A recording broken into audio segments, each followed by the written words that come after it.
Clean sheet, 3 points. I mean, regardless of what you think of the performance, that's a good start, isn't it? Yeah, ultimately, yeah. Listen, it's always difficult to come in such a short space of time and try and impact the team.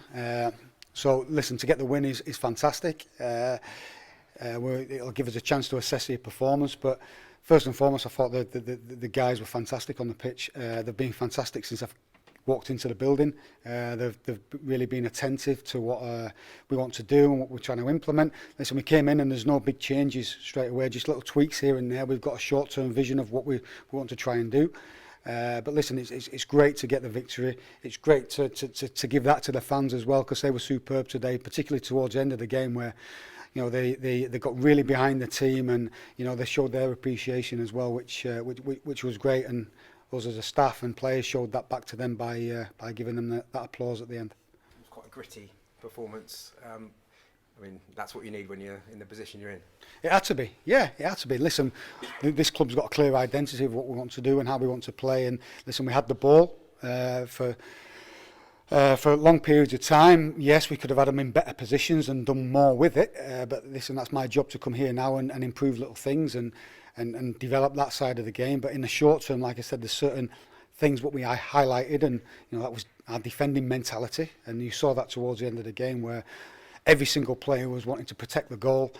We probably give up more free kicks and corners than we wanted, but every time that ball come in, we wanted to defend it. We wanted to get the first contact. We wanted to get the second contact and really put our bodies on the line to defend. And I saw that today from the players. So yes, listen, we know what we need to try and do in the short term, but we have got a long-term vision as well. And with this group of players and the staff behind the scenes, and I've seen now for first-hand the supporters, we can grow together and we can really start to be positive and move up the table. You had the likes of Mo Iso, Will Grigg. It was quite an attacking lineup, and it was Dan Harvey who popped up with quite a clean strike. Yes, it was. Listen, great goal. Any goal's a good goal for me. Any goal's a good goal, and that's probably something we've been lacking as a team. The build-up's been good.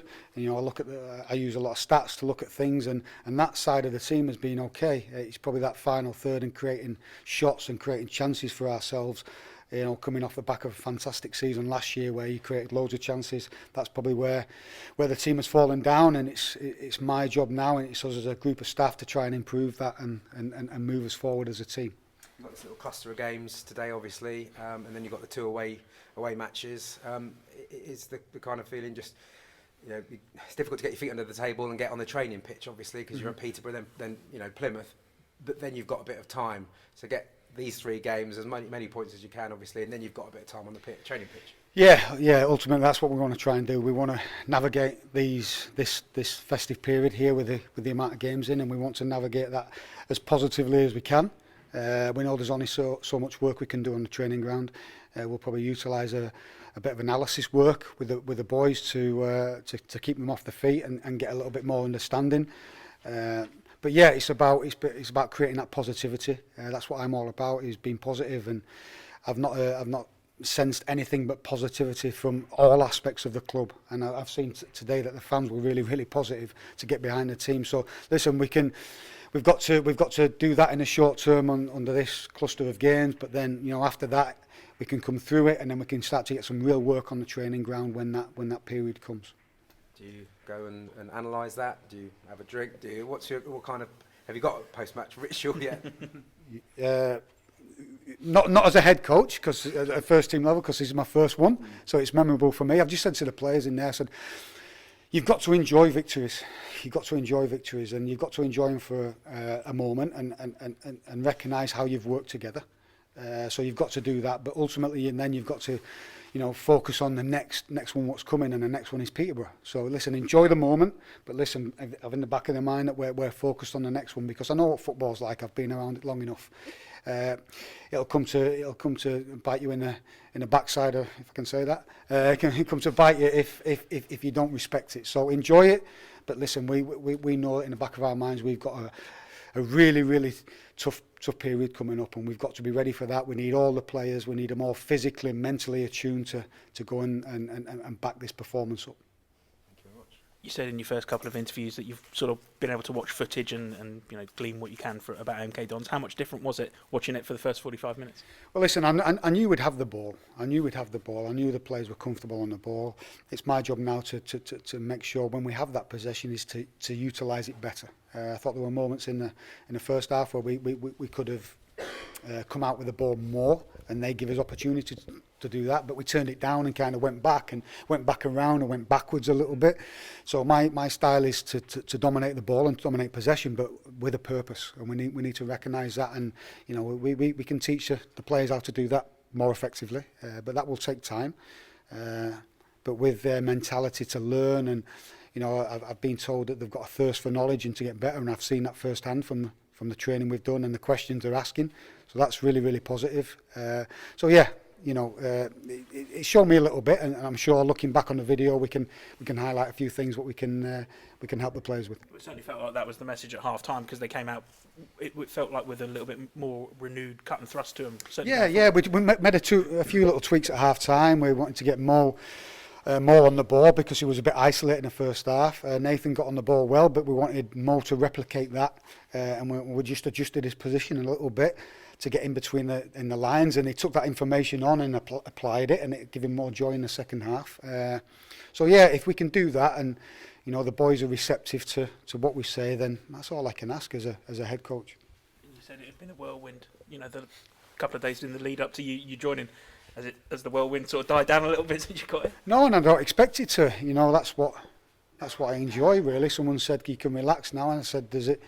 Can you be relaxed on the touchline? But listen, I like the emotions. If I ever lose football and I lose them emotions, then I'll probably struggle in life a little bit, because I like the emotions and the ups and downs and stuff like that. Yes, you have to control yourself and monitor yourself, and over time you'll probably see that sometimes I can get carried away. But there's a group of staff who've come in with me, but there's a group of staff who'll get to know me, and they'll be able to regulate me as well and help me be that maybe a little bit calmer at times. But yeah, listen, I enjoy it. I enjoy the emotions. I enjoy the touchline. I enjoy the competitive nature of football. And you've obviously been around football a long time, but as your first game as a head coach, how much does a victory mean to you, being that it's the first time you've done it? It live with me forever. Every aspect of the day today has been a first for me. So I've relished every moment. I've tried to take it in. I've tried to savour it. And I will do tonight. But then quickly in the morning, we'll be looking at the game. We'll be looking towards Peterborough. Forest Green was saying Warren Horror could have been sent off in the first half of that challenge just out of the box. Do you have any concerns that he might have seen red rather than yellow when the ref came up to him? I didn't look back at it at half time, and I haven't looked at it since, so I'm not sure. One thing we highlighted as well is our defending can get better as regards to defending outside the box. All right, I thought the team and the defenders in particular put an outstanding defensive display in today. Listen, at times you might cross the line and you might be dubious whether it could be a yellow card, or I don't know. I need to look at that, but ultimately my style of play is about that aggression and that controlled aggression, what I always say. So we want to play on the front foot, and at times things like that might happen, but no, I have to look at it and see. But yeah, I can understand what he might say, but I would probably say the same. But listen, that's football. What's the most pleasing part of the last half hour? The fact that Jamie Cummings, who did a lot to keep it goals in the first half, he wasn't really called upon again. No, he wasn't, but when he was really, really secure and dominant with the ball, and understanding how to come and claim and when to come and claim and what to do to control the momentum of the game. So I was really, really pleased with that aspect of the performance. But listen, the team as a whole, I won't ever pick out anybody. I'm very much a team player. Likewise with the preparation for the game. The staff here already deserve a hell of a lot of credit because I've come in and not changed much at all. So the staff who are here deserve loads and loads of credit because they had the information from me on Forest Green, what they've been doing around set plays and things like that. So we've come in and just kind of made a few little tweaks here and there and run with what was already set up. So listen, as much as I say to the players, that's a collective performance today from a backroom staff and everybody around the club. It's been an absolute collective performance to support the players to go and perform like that on the pitch.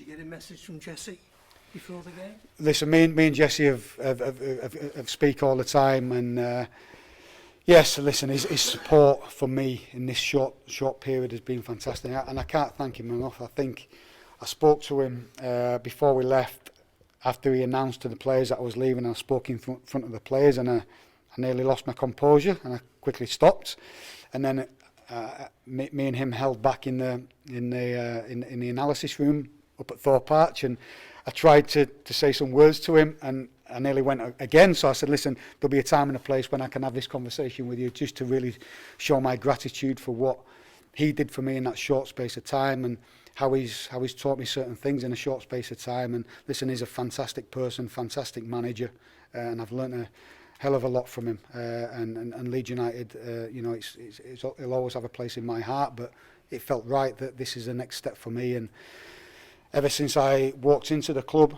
and was in front of the chairman and Liam and Simon, it's felt like home. So if I can build on that and have that feeling again, then it'll be good for me. Sounds like he sent you a text. He did, yeah. He said all the best, yeah. So yeah, it's good. Dean Lewington, obviously club captain, club icon, sidelined with injury at the moment, but how much have you spoken to him since you've arrived? Yeah, I mean, I got on the phone to Dean because he couldn't make it across. He's here today, which is great, because he's still in a brace. So listen, what he did in the interim was great, to step in and do that. And Bradley Johnson for the Leicester game as well. I think he was keen to get back out on the pitch and get away from the dugout. I don't think he's quite ready for that yet. He said he enjoys playing too much. But listen, it was fantastic what they did in the interim. Dave Martin as well helping out. You know, really good people who've stepped in and, like I said, kept that continuity. The results have not always been there, but they've kept that continuity going. But listen, we had a long conversation on the phone when I first come in, and then we've had another conversation today. He'll continue to be in the brace for a while. So what we'll do is we'll be on the phone and in contact all the time, because for someone of that stature who's played that amount of games and is embedded with the club, I've said all along that I want to engage with the club and get to know it and stuff like that. That's about my leadership, and that's who I am. And you know, he can help me massively in that.